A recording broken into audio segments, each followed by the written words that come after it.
the spiral way, man is the same as he ever was, he ever could do, he ever could be, he ever could come to be, according to his desire for liberty. He has not perused the words, make him free.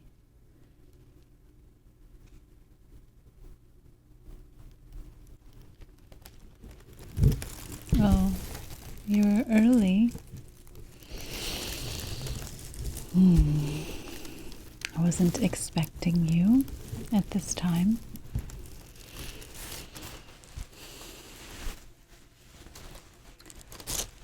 Go ahead, have a seat. Get your papers. Okay. Just make sure I have them here.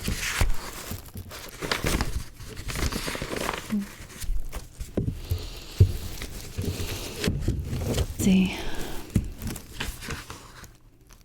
Okay. So, good to see you again. How are things? How's work?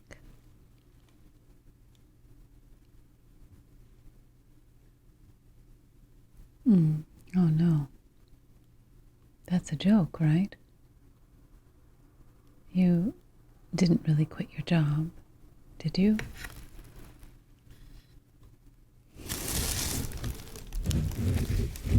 Oh, well,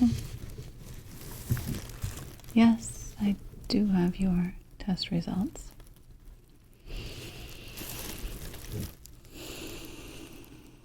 Like anything, there are some positive results and some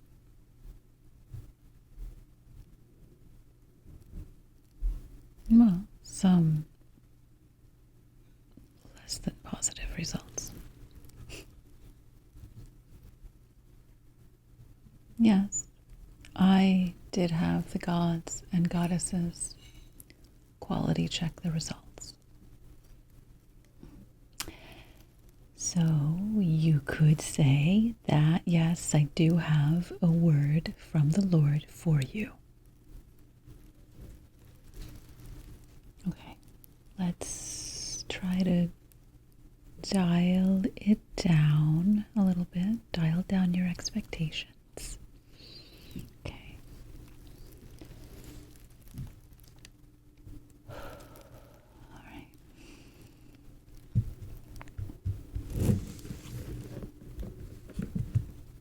Okay.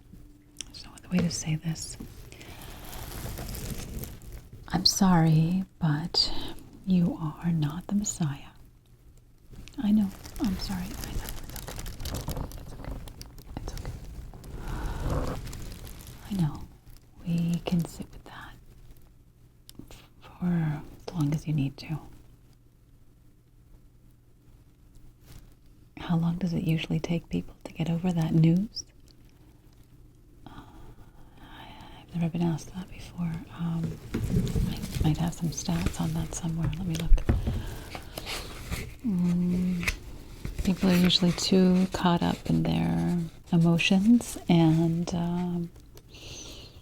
I think it's inconceivable to most people that anyone else might have ever entertained the idea that they might be the Messiah. Yeah. Oh, okay. I think it's here. I got it.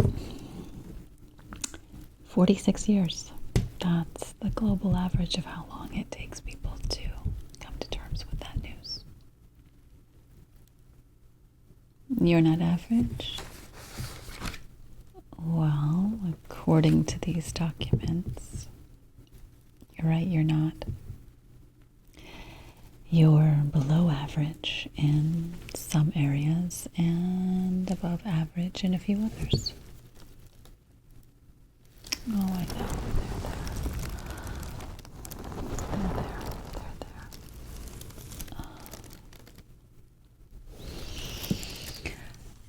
Remind me again, just out of curiosity, why did you harbor a belief that you might be the Messiah? Okay, people always come to you for advice.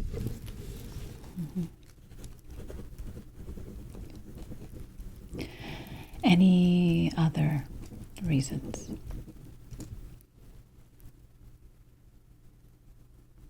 You're not sure your dad is actually your dad. Okay, I get that one a lot.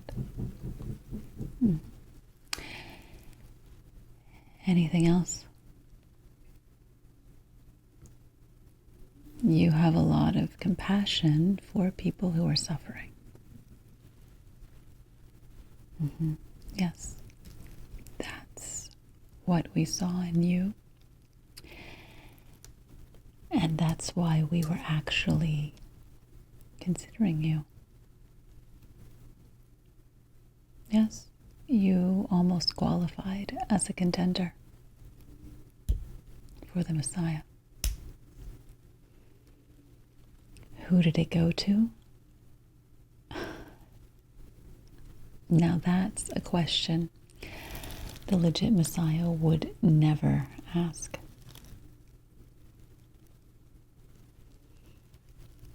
I'm afraid that even if we had made a final decision, which we haven't, I could never release that information ahead of the official annunciation. But just between us, we were strongly leaning towards Mr. Beast for a while. But you know, not the perfect choice. He'll probably end up as a saint of some sort. Okay, so remember that I told you that I had some bad, in quotes, news and some good news. Well, that was the quote unquote bad news. I mean, it's not entirely bad. If it's any consolement, most people think they want to be the Messiah, but they have no idea what being the Messiah really entails. I mean, it's not a cosplay convention. You don't just put the sandals and robe on to make public appearances and do photo ops. You've got to be in character 24/7 for the rest of your life, which probably won't be that long. And you've always got to be on. You've also got to have that balance between compassionate and angry and humble yet confident. You have to have that perfectly calibrated. You've also got to be willing to suffer a lot. Spending time alone in the desert, walking everywhere, never knowing where you're going to sleep, getting pursued and harassed by the authorities, fighting the devil and demons, and then, of course, you'll have to die a gruesome martyr's death. Just some things to think about as you're trying to bounce back from this.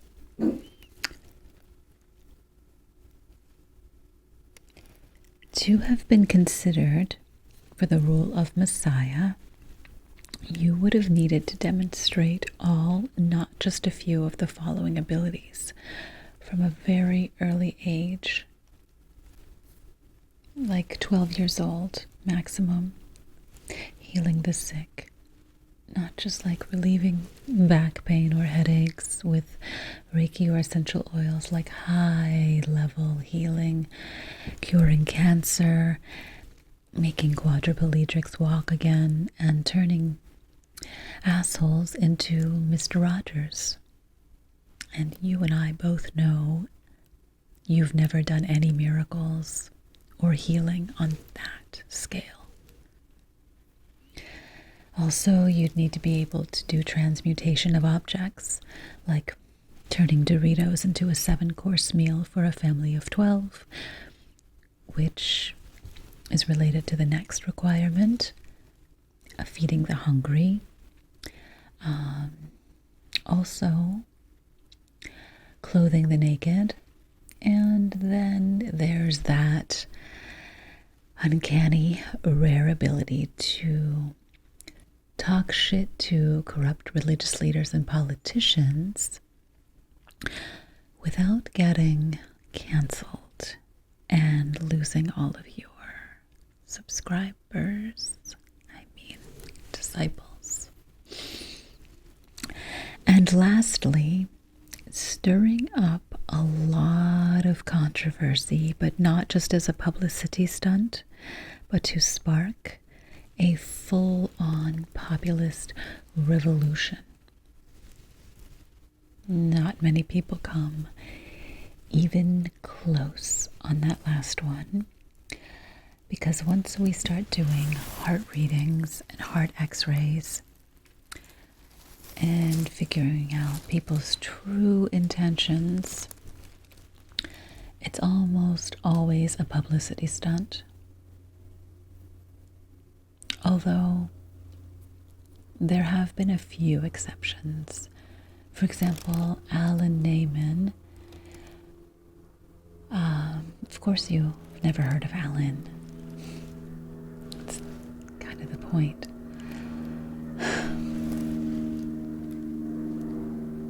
See, that's the paradox. To be Messiah level quality, you have to be so magnanimous and of such pure intentions that you do all of your good deeds in secret, kind of cloak and dagger. And those kinds of people rarely make the headlines because they want to remain anonymous. But anonymous is Alan Neyman, who is in the afterlife now, with no plans for his resurrection. What did he do? He donated $11 million to children's charities through his will. And this is after he lived his entire life in squalor, working as a social worker. 11 million. Oh, I digress. Sorry, I'm a huge fan of his. So, on to the good news. Ready? Okay, you don't have to die an agonizing, gruesome death as a martyr. That's not the consolation prize you were looking for. Good, because I was only joking about that. The real good news is that your daughter has a very good chance as a contender for the role of the next Messiah. You just keep doing what you've been doing and pass all of that along to her, and she'll have a really solid chance at it. Whatever you do, don't send her to a private school. Definitely not a religious school. Messiahs almost always, with the exception of maybe Buddha, go through the public schools, if any school system at all. I know, That's going to be a real challenge, resisting all of that pressure to give her the best education money can buy and keeping up with your social circle. If you can manage it, keep her away from Disney princess stuff and magic sets and faith healer charlatans. You don't want her picking up bad habits. And listen up. This is not a guaranteed thing. You've got to cultivate those Messiah-like qualities in her. And that's not easy to do. You've got to know with perfect discernment which role models to present to her and who to steer her away from. No, it has nothing to do with the social media saturated society we live in or consumer capitalism. It has always been so hard. Why do you think there have been so few messiahs in all these thousands of years?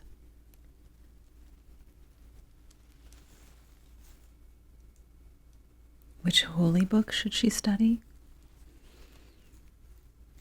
The Onion. She should read every edition of The Onion that you can get your hands on. Steady diet for her early years. No Dr. Seuss, no Goodnight Moon, just The Onion. It will all become clear to her when she comes of age.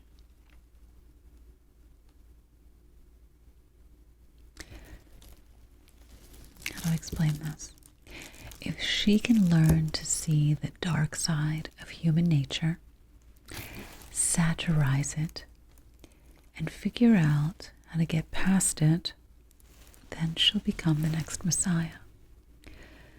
She'll really be a savior if she can figure out how to transmute all that cynicism and irony into some kind of machine or device capable of forward motion.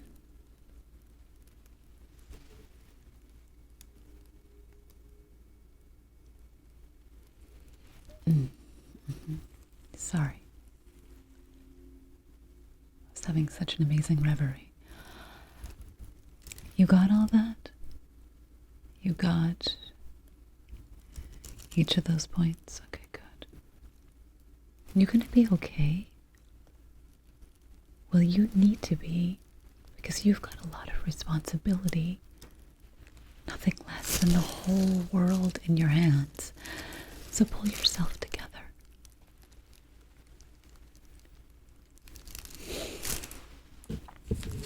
Okay, well, I have a lot of rejection letters to deliver still. So I have to split. You keep your chin up and invest all of your hope in the next generation. Sleep well, knowing that there is hope. Sleep in heavenly peace, knowing that there is a Messiah on the way.